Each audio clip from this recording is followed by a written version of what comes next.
हाँ तो भाई लास्ट क्लास में हमने क्या डिस्कस किया था, रेसिस्टेंस डिस्कस कर रहे थे हम, और रेसिस्टेंस की हमने डेफिनेशन लिख दी थी, उसकी यूनिट और रिप्रेजेंटेशन बता दिए थे, है ना। उसी में कंटिन्यू करते हैं आगे।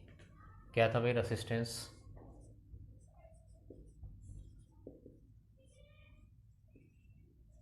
रेसिस्टेंस क्या करता है भाई? अपोज करता है फ्लो ऑफ इलेक्ट्रिक करंट का। तो रेसिस्टेंस आर क्या फॉर्मूला लिखवाया था हमने? रो एल डिवाइड बाई ए, यही तो था भाई, है ना। मान लीजिए ये हमारा चालक तार है ना, इसका रेसिस्टेंस आर है और लेंथ इसकी एल, और area of cross section A है। ये वाला एरिया ऑफ क्रॉस सेक्शन, जैसे इसके एरिया की हमने बात की थी ना, ये वाला एरिया ऑफ क्रॉस सेक्शन। तो इसका रेसिस्टेंस कितना होगा भाई? Rho L upon A. तो रेसिस्टेंस क्या होता है भाई? R directly proportional to L. देखिए फ्रॉम इक्वेशन फर्स्ट है, इसका मतलब है भाई कि अगर लेंथ हम इंक्रीज कर दें, ये क्या है भाई हमारा, मान लीजिए कंडक्टिंग मटेरियल से कंडक्टर है, कंडक्टर के लिए अब बात कर रहे हैं, तो क्या होगा भाई अगर हम इसकी कंडक्टर की लेंथ इंक्रीज कर दें, लेंथ इंक्रीज करने पर रेसिस्टेंस क्या हो जाएगा? इंक्रीज हो जाएगा। सेकंड कंडीशन क्या है भाई इसमें? आर इन्वर्सली प्रोपोर्शनल टू ए, है ना। इससे क्या निकलता है भाई कंक्लूजन? अगर हम एरिया ऑफ क्रॉस सेक्शन, ए क्या है भाई?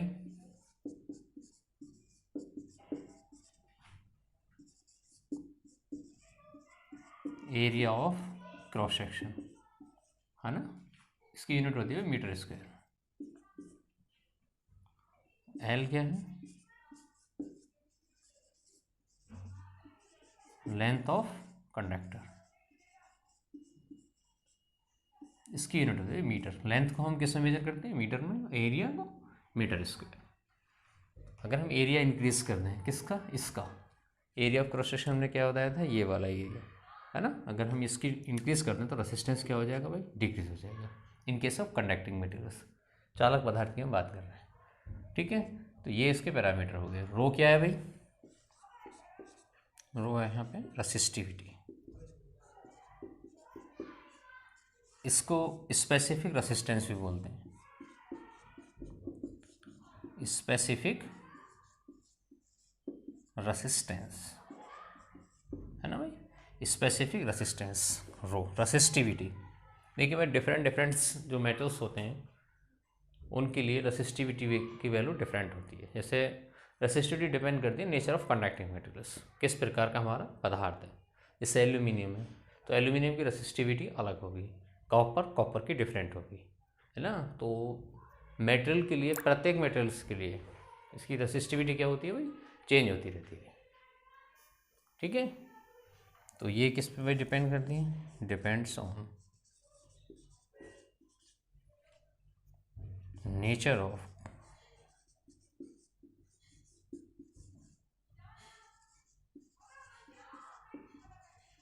कंडक्टिंग मटेरियल्स, है ना, नेचर ऑफ कंडक्टिंग मटेरियल्स। यहाँ पे हम कंडक्टिंग मटेरियल्स की बात कर रहे हैं इसलिए यहाँ पे कंडक्टिंग मटेरियल्स लिख दिया है। वैसे नेचर ऑफ मटेरियल्स, पदार्थ, डिफरेंट टाइप के पदार्थ के लिए इसकी रेसिस्टिविटी डिफरेंट होगी। जैसे इंसुलेटर की, है ना, नॉन कंडक्टिंग मटेरियल्स उनके लिए अलग होगी, सेमी कंडक्टर मटेरियल्स उनके लिए अलग होगी, और कंडक्टिंग मटेरियल्स इसके लिए अलग होगी, है ना। तो ये आगे हम जैसे कंडक्टिंग मटेरियल डिस्कस करेंगे, मटेरियल साइंस, तो उसमें हम डिस्कस करेंगे इसको डिटेल्स में। अभी बस इस पर depends on nature of conducting materials, यहाँ पे हम कंडक्टिंग मटेरियल्स की बात कर रहे हैं, ठीक है भाई। जैसे एग्जाम्पल आप लिख सकते हैं, जैसे क्या भाई example, resistivity of aluminium. Aluminium कितनी होती है भाई? एल्यूमिनियम होती है 2.8 10⁻⁸ ओम मीटर, ये इसकी यूनिट होती है। इसको अभी हम फाइंड आउट करेंगे, है ना, बताएंगे अभी इसके बारे में। और रेसिस्टिविटी ऑफ कॉपर, ये होती है भाई 1.7 10⁻⁸ ओम मीटर। इसके लिए जो वैल्यू होती है एल्यूमिनियम के लिए 2.8 10⁻⁸ ओम मीटर होती है, कॉपर के लिए 1.7 10⁻⁸। दैट मीन्स हम कह सकते हैं कॉपर की रेसिस्टिविटी 1.7 है, ये फैक्टर सेम है 10⁻⁸, ये 2.8 है एल्यूमिनियम, तो कॉपर की रेसिस्टिविटी क्या होगी भाई? कम, है ना, एल्यूमिनियम की ज़्यादा है। दैट मीन्स हम क्या कह सकते हैं भाई? Resistivity of aluminium is greater than resistivity of copper. देखिए यहाँ से एल्यूमिनियम की ज़्यादा है 2.8, और इसकी 1.7 है ना रेसिस्टिविटी। ठीक है, तो इससे क्या कंक्लूजन निकला भाई, डिफरेंट मटेरियल्स के लिए रेसिस्टिविटी की वैल्यू डिफरेंट होती है। ठीक है भाई, तो एल्यूमिनियम की कॉपर से ज़्यादा होगी रेसिस्टिविटी। तो ये नेचर ऑफ कंडक्टिंग मटेरियल्स की प्रकृति पर निर्भर करती है ना। अब देखिए भाई रेसिस्टिविटी, इसकी यूनिट कैसे डिफाइन करेंगे भाई इसकी। देखिए हमने फॉर्मूला क्या बताया था भाई आपको, ये डायग्राम बना लिया भाई, ये वाला बना लिया होगा आपने बेसिक से। देखिए भाई रेसिस्टेंस क्या होता है भाई, आर, कितना है भाई फॉर्मूला, रो एल बाई ए, यही तो है। यहाँ पर हम रेसिस्टिविटी की यूनिट फाइंड आउट करनी है, तो यहाँ पर रेसिस्टिविटी ये आर, ये ए इधर आ गया, तो R into A is equal to rho L. यहाँ से रो की वैल्यू कितनी होगी भाई, R A by L is equal to rho, है ना। तो रो क्या आ गया, आर ए बाई एल, या हम लिख सकते हैं यहाँ से इसको इधर लिख लें तो क्या हो जाएगा, आर ए बाई एल, है ना। अगर हम यूनिट लिखें इसकी दोनों तरफ, है ना, ये लिख लिया हो इसको,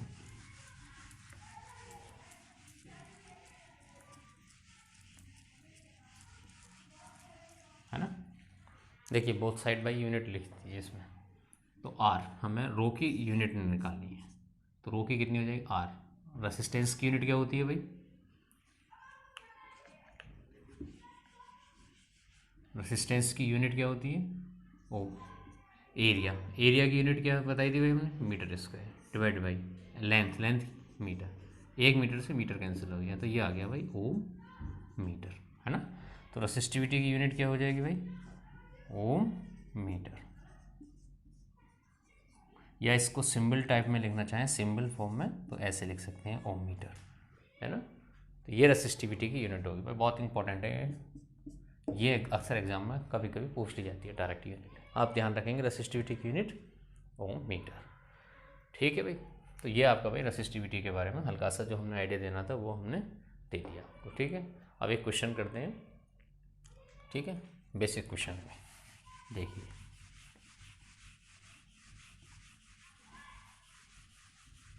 लिख लीजिए भाई इसको।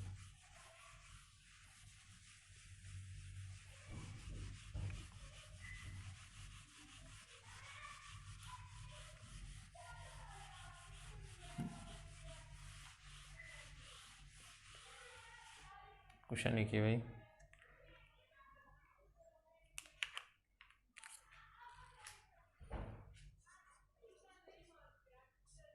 क्वेश्चन क्या है भाई, देखिए इससे फॉर्मूले पे क्वेश्चन है, बिल्कुल सिंपल क्वेश्चन है।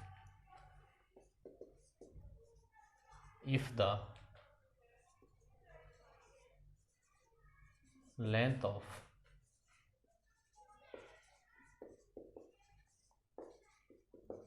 conducting wire is increased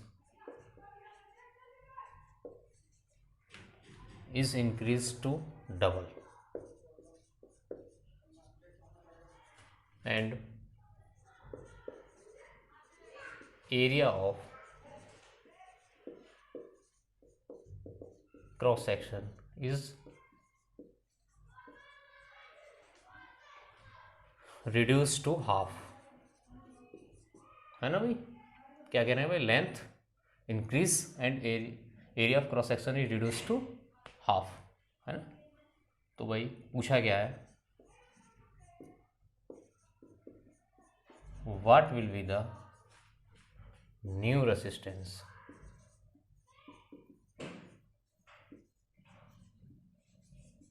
of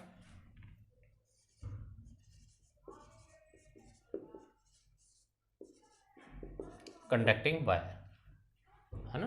क्या कह रहा है भाई, लेंथ, ये question, the length of conducting wire is increase to double, length हमने डबल कर दी, and area of cross section is reduce to half, area हमने आधा कर दिया, तो what will be the new resistance of conducting wire, तो conducting wire का नया रेसिस्टेंस कितना हो जाएगा, ये भाई क्वेश्चन पूछा हमसे।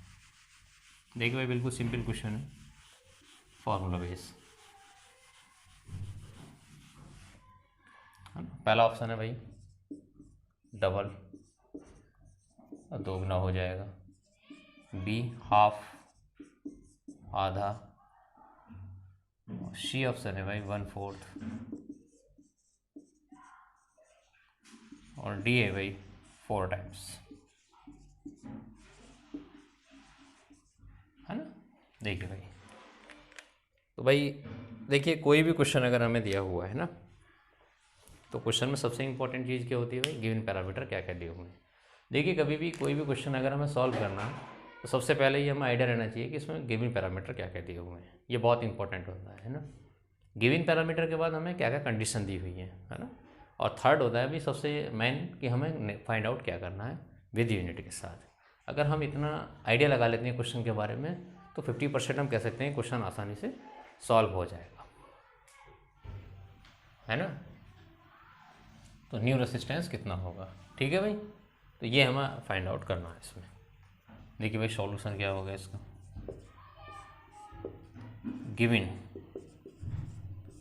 गिवन पैरामीटर क्या क्या दिए हुए हैं भाई हमें। देखिए if the length of conducting wire is increase to double, मान लीजिए पहले ये कंडक्टिंग वायर था हमारे पास, है ना, इसका रेसिस्टेंस R था, area of cross section A था और लेंथ L, है ना।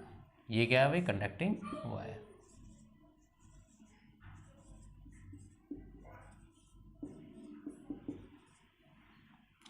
है ना। अब देखिए क्वेश्चन में क्या कह रहा है भाई, गिवन क्या कह दिया, if the length of conducting wire is increase to double, length हमने क्या कर दी, डबल कर दी, दैट मीन्स L डैश जो नई लेंथ है कितना कर दिया भाई, डबल। डबल पहले L थी, अब कितना कर दिया हमने, 2L। And area of cross section is reduce to half, area कितना कर दिया भाई हमने, A डैश आधा कर दिया। यही तो क्वेश्चन में जो दिया हुआ है, क्या दिया हुआ है, length increase to double. Length हमने क्या किया भाई, इसको लेंथ को क्या कर दिया, इंक्रीज डबल कर दिया, इंक्रीज करने के बाद, है ना। और एरिया को क्या कर दिया हमने, रिड्यूस टू हाफ, एरिया हमने आधा कर दिया। तो ए डैश हो गया A/2, लेंथ होगी L डैश। तो इस केस में हमारा रेसिस्टेंस कितना हो जाएगा, ये हमसे पूछा है ना भाई। सिंपल क्वेश्चन है भाई। देखिए हमने क्या फॉर्मूला बताया था भाई रेसिस्टेंस का आपको, कितना था भाई, R डैश जो नया रेसिस्टेंस होगा कितना हो जाएगा, रो L dash divide by A dash. देखिए रो रेसिस्टिविटी की वैल्यू सेम होगी क्योंकि ये जो मटेरियल है सेम मटेरियल से भाई, पहले जो मटेरियल था उसी की हमने लेंथ इंक्रीज की है ना। तो रेसिस्टिविटी किस पे डिपेंड करती है, नेचर ऑफ कंडक्टिंग मटेरियल्स। तो मटेरियल सेम है तो रेसिस्टिविटी की वैल्यू सेम होगी। तो ये कितना हो जाएगा भाई, रो L डैश कितना हो गया भाई, L डैश हो गया हमारा 2L, लेंथ डबल हो गई, है ना, डिवाइड बाई A डैश कितना हो गया भाई, A/2, ठीक, एरिया आधा हो गया। तो ये कितना हो जाएगा भाई, देखिए 2 ऊपर आ जाएगा तो कितना हो गया भाई, 4, ऊपर कितना बचा भाई, rho L divide by A। तो ये क्या है भाई, rho L divide by A, rho L, R क्या था भाई, ये R था हमारा स्टार्टिंग में, रो L लेंथ और A area of cross section. तो पहला रेसिस्टेंस हमारा ये था, कितना था, R rho L by A। तो ये कितना हो जाएगा भाई, 4 इंटू R, पहला ये था R, तो कितना हो गया ये 4R, दैट मीन्स पहले का कितना हो गया, 4 टाइम्स, है ना। तो लेंथ डबल करने पर, कोई भी कंडक्टिंग वायरस की लेंथ डबल करने पर और एरिया आधा करने पर उसका नया रेसिस्टेंस जो होगा भाई वो 4 गुना बढ़ जाएगा। पहले अगर जो भी था R दिया हुआ था तो उससे वो 4 टाइम्स इंक्रीज हो जाएगा। तो ये भाई आपका क्वेश्चन हो गया, सिंपल क्वेश्चन था, बिल्कुल फॉर्मूला बेस्ड क्वेश्चन, है ना। नेक्स्ट क्वेश्चन देखते हैं भाई, सिमिलर टाइप, लिख लिया भाई ये क्वेश्चन, नोट कर लीजिए भाई इसको नीचे, ठीक है।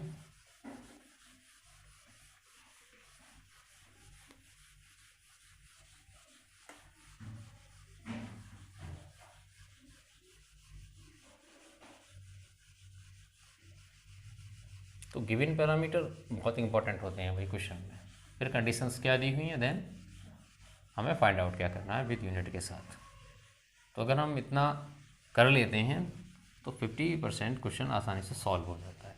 फिर उसके बाद उसमें कैलकुलेशंस, फार्मूला और फिर उसके यूनिट से आप आसानी से इस क्वेश्चन को निकाल सकते हैं, है ना भाई। अब देखिए भाई नेक्स्ट क्वेश्चन, एक क्वेश्चन और कर लेते हैं भाई इसमें।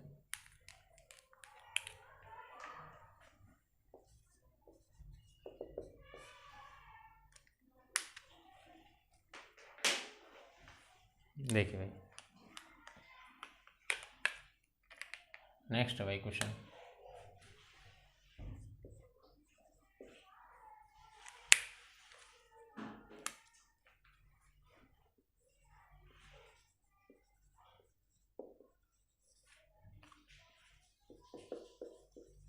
To conducting wires A and B. Two conducting wires A and B have same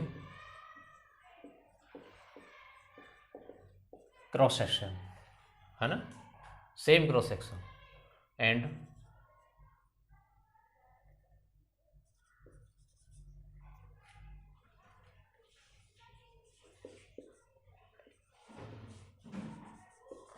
and are made of same material,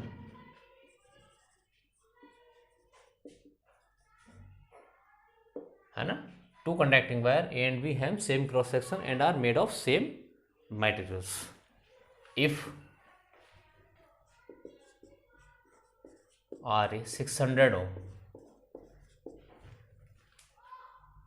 RA कितना दिया हुआ भाई 600 ohm, RB 100 ohm।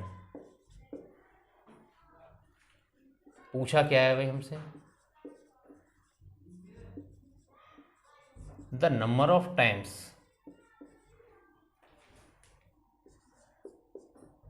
A is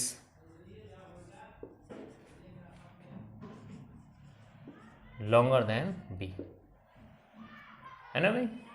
option लिख लीजिए भाई, पहला ऑप्शन है 2, बी ऑप्शन है 5 टाइम, सी है 6 और डी है 4। देखिए भाई क्वेश्चन क्या दिया हुआ है भाई हमें, क्वेश्चन दिया हुआ है भाई two conducting wires A and B have same cross section and are made of same materials। RA दिया हुआ है, RB दिया हुआ है, resistance of wire A, resistance of wire B। तो the number of times A is longer then B, A B से कितना बड़ा है लेंथ में, ये हमसे पूछा है भाई क्वेश्चन में, है ना। देखिए भाई सबसे इंपॉर्टेंट चीज़ हमने क्या बताया था भाई सॉल्यूशन के लिए, सबसे पहले गिवन पैरामीटर क्या दिए हुए हैं, फिर कंडीशंस क्या दी हुई हैं, और देन हमें फाइंड आउट क्या करना है एग्जैक्टली। देखिए भाई कंडक्ट सेम क्रॉस सेक्शन, मान लीजिए ये वायर A है और wire B, two conducting wires हैं A एंड B। देखिए भाई मान लीजिए इसका cross sectional area wire A का ये A1, वायर B का हम मान लेते हैं A2, इसकी लेंथ L1 मान लीजिए और इसकी लेंथ L2, है ना। ठीक है भाई, इसको ऐसे मत बनाइए आप।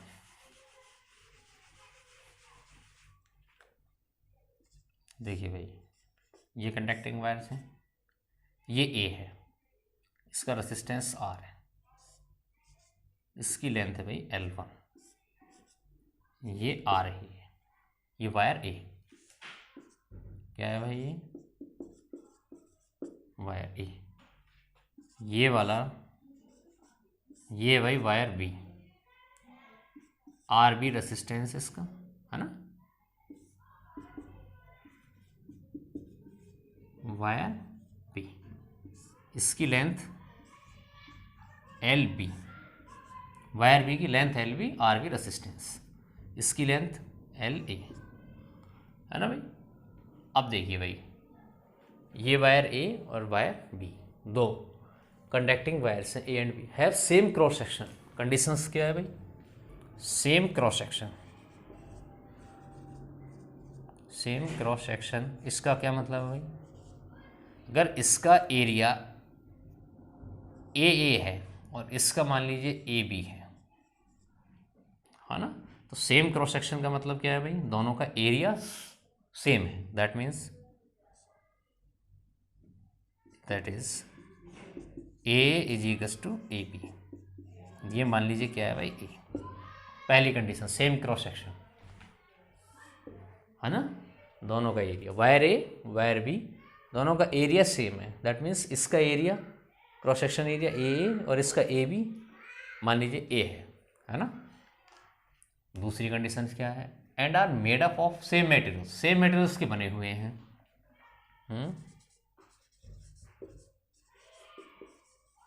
Made of same materials, same materials का मतलब क्या है भाई, इसका मतलब क्या होता है, दैट मीन्स रेसिस्टिविटी ऑफ ए।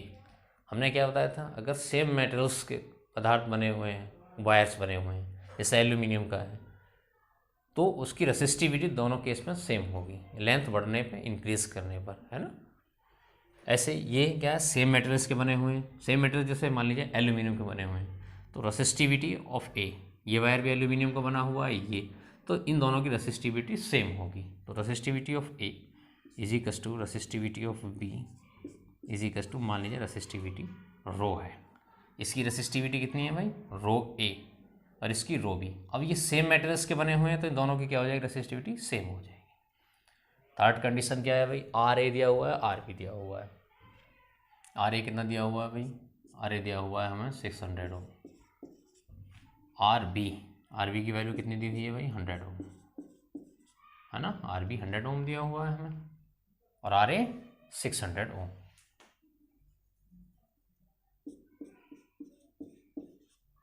ठीक है, अब हमसे पूछा क्या है अभी क्वेश्चन में, पूछा है the number of times A is longer than B, A B से कितना बड़ा है, तो हमें लेंथ ए की लेंथ बी के रिस्पेक्ट में फाइंड आउट करनी है ना। देखिए भाई, आर ए के लिए हम फॉर्मूला लिखते हैं, कितना होगा भाई, रो, रेसिस्टिविटी सेम है, L A length of wire A divided by A क्या है भाई, एरिया सेम है दोनों का, तो यहाँ पे ए लिख लें, आर ए आ गया भाई। सिमिलर आर बी के लिए अगर हम लिखें तो कितना हो जाएगा, rho length of B divide by A, इसका भी एरिया सेम है ना। ये आ गया भाई इक्वेशन फर्स्ट और ये सेकंड। अब देखिए भाई, हमें आर बी दिया हुआ है और हमें एल बी में रिलेशन निकालना है ना। अब देखिए, इसको हम डिवाइड कर दें इससे, सेकंड डिवाइड बाई फर्स्ट, है ना, तो कितना आ जाएगा भाई, R B divide by R A. R B कितना है भाई, rho L B divide by A divided by rho L A divide by A, है ना। ये कितना आ गया भाई, R B divide by R A. देखिए, rho L B length of B divide by A into ये ऊपर पहुंच जाएगा, तो A divide by rho L A, rho से रो कैंसिल हो गया, ए से ए, तो ये आ गया भाई L B divide by L A, है ना। ठीक है, ये रिलेशन आ गई हमारी, ये लिख लिया भाई, ये वाला डायग्राम बना लिया। ठीक है, देखिए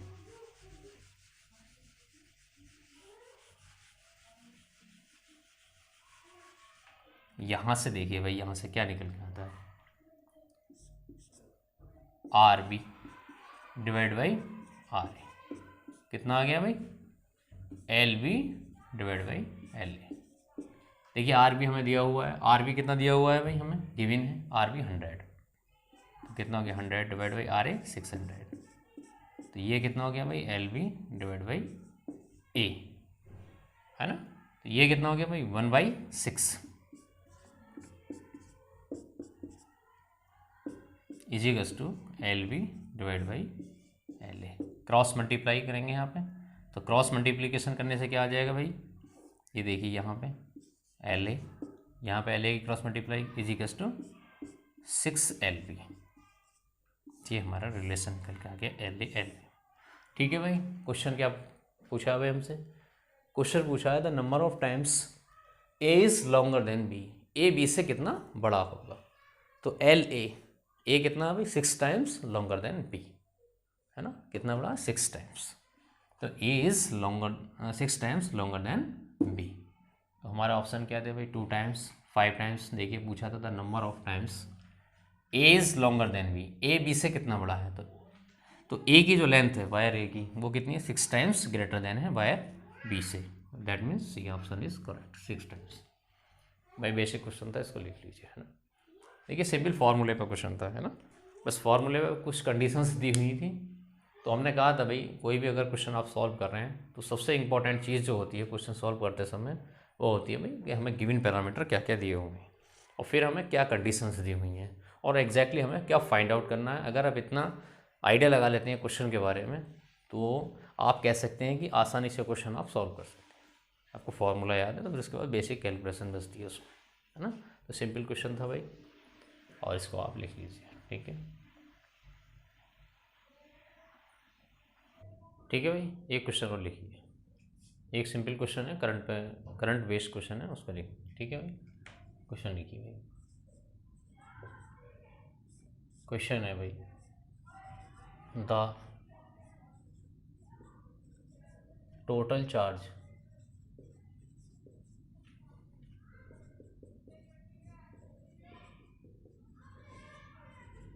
एंटरिंग ए टर्मिनल इज, क्यों दिया हुआ है भाई 5t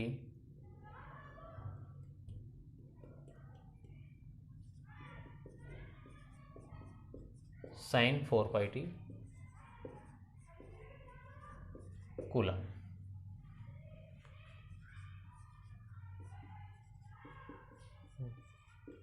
What will be the current at t is equals to 0.5 second. देखिए भाई हमें दिया हुआ है टोटल चार्ज एंटरिंग ए टर्मिनल, टोटल चार्ज कितना कर रहा है एक टर्मिनल पर एंटर, टोटल चार्ज की वैल्यू दी हुई है Q 5t sin 4πt coulomb. पूछा क्या what will be the current eight t बराबर 0.5 सेकेंड पर करंट की वैल्यू क्या होगी। ऑप्शन देखिए भाई, ऑप्शन हमें दिए हुए हैं 3.142 मिली एम्पियर, बी है भाई 3.142 एम्पियर, सी है 31.42 मिली एम्पियर और डी ऑप्शन है भाई 31.42 एम्पियर, है ना। ये हमें ऑप्शन दिए हुए हैं। देखिए भाई सॉल्यूशन देखते हैं इसका।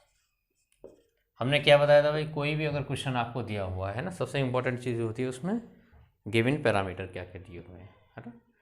गिवन पैरामीटर उसके बाद उसमें कंडीशंस क्या दी हुई हैं और क्या हमें फाइंड आउट करना है एग्जैक्टली और विद यूनिट के साथ। ये बहुत मोस्ट इंपॉर्टेंट होता है। इसके बाद हमें सिर्फ कैलकुलेशन और फॉर्मूला पुट करना होता है, ठीक है।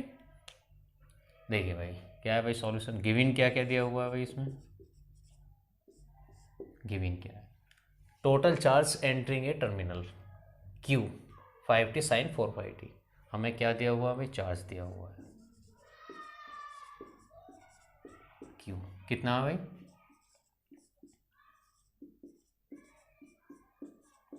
4πt कूलम, है ना। और हमसे पूछा क्या है what will be the current, current की वैल्यू क्या होगी कब, जब t कितना है 0.5 सेकेंड पर, 0.5 सेकेंड पर करंट की वैल्यू क्या होगी। देखिए भाई करंट का हमने सिर्फ एक फॉर्मूला आपको लिखवाया है, क्या था भाई current I dq/dt, rate of flow of electric charges is called electric current. Current हमसे पूछा है तो करंट कितना हो जाएगा dq/dt, दैट मीन्स जो चार्ज दिया हुआ है Q ये टी फंक्शन की फॉर्म में है ना 5t sin 4πt, तो इसको अगर हम t के रिस्पेक्ट में डिफ्रेंशिएट कर दें तो हमारा करंट आ जाएगा, है ना। और फिर जो भी कैलकुलेट करने के बाद जो भी हमारा वैल्यू आएगी उसमें हम t की वैल्यू 0.5 सेकेंड रखने पर हमारा आंसर आ जाएगा, ठीक है भाई। तो ये dy/dt क्यू की वैल्यू कितनी दी हुई है भाई, देखिए 5t साइन 4/t। ठीक है, अब देखिए भाई इसको कैसे लिख सकते हैं भाई, 5 इसमें कॉमन ले लीजिए, तो ये कितना हो गया भाई 5 dy/dt t साइन 4/t। इसको डिफ्रेंशिएट कैसे करेंगे, देखिए भाई दो फंक्शन है, ये साइन टी में और साइन 4/t, टी में दो फंक्शन है।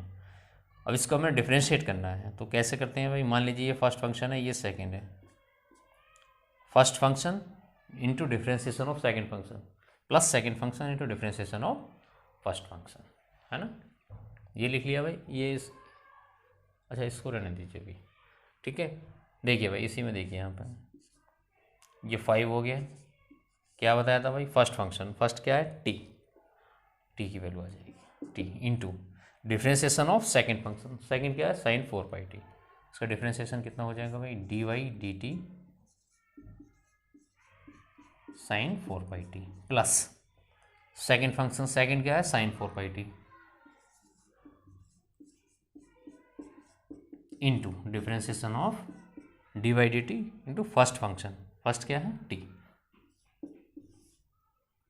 है ना। तो ये कितना आ गया भाई,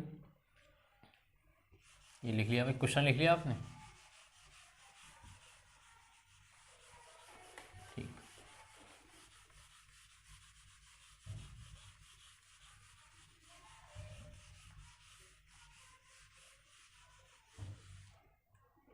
तो ये कितना हो गया भाई, देखिए 5, कितना आ गया ये 5।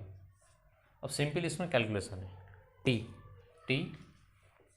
Into differentiation of sine 4/t, sine का कितना होता है अभी कॉस, और 4/t कॉस 4/t, तो कितना हो गया भाई ये कॉस 4/t, 4/t फिर 4/t का विद रिस्पेक्ट टू टी कितना हो गया इंटू 4/, प्लस ये कितना भाई साइन 4/t इंटू dt/dt, ये कितना हो गया 1, ये आ गया भाई। तो यहाँ से ये कितना आ गया भाई 5, 4 इंटू टी कितना आ गया 4/t और cos 4/t plus sign 4/t। हमसे क्या पूछा भाई, करंट कब, t की वैल्यू जब 0.5 सेकेंड हो उस समय करंट कितना होगा। तो इसमें भाई t की वैल्यू पुट कर दीजिए, तो 4 मल्टीप्लाइड बाई 0.5 कॉस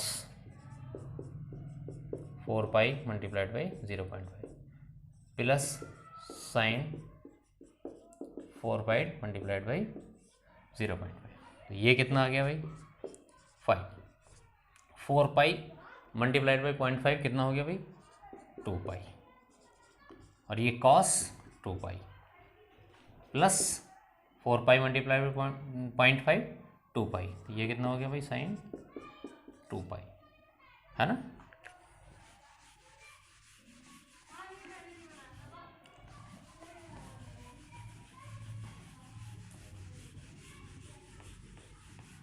ठीक है भाई, अब देखिए भाई ये कितना हो गया 5 कॉस 2 साइन 2 कितना होता है भाई साइन 2 0, साइन n 0, पाई 2 3 ये 0 होता है, कॉस 2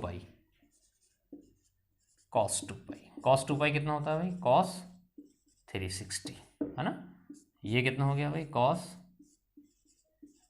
360 प्लस 0, फर्स्ट क्वार्टर में कितना होता है भाई कॉस 0, कॉस 0 की वैल्यू क्या होती है 1, है ना। देखिए ये वाला ये फर्स्ट है ASTC, तो ये कितना है 0 डिग्री, ये 90 डिग्री 180 और ये 270, तो 0 और 360, तो 360 प्लस थीटा, 360 प्लस थीटा कितना आ जाएगा भाई फर्स्ट में, तो ये फर्स्ट क्वेश्चन, फर्स्ट में क्या होता है ऑल पॉजिटिव, तो ये कितना हो गया कॉस 360 प्लस 0 कॉस 0, इसकी वैल्यू कितनी होगी भाई 1, तो ये कितना हो गया भाई 2 इंटू कॉस 360 1 प्लस साइन 2 0, तो ये कितना आ गया भाई 5 मल्टीप्लाइड बाई 2 10 10 की पाई की वैल्यू पुट कर दीजिए 3.142। आंसर कितना आ गया भाई 31.42।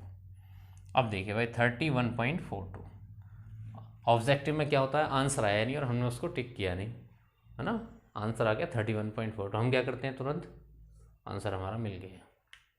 ये क्वेश्चन क्या हो गया हमारा रॉन्ग। क्यों? क्योंकि हमने यूनिट पे ध्यान नहीं दिया, इसकी यूनिट क्या आनी थी, है ना।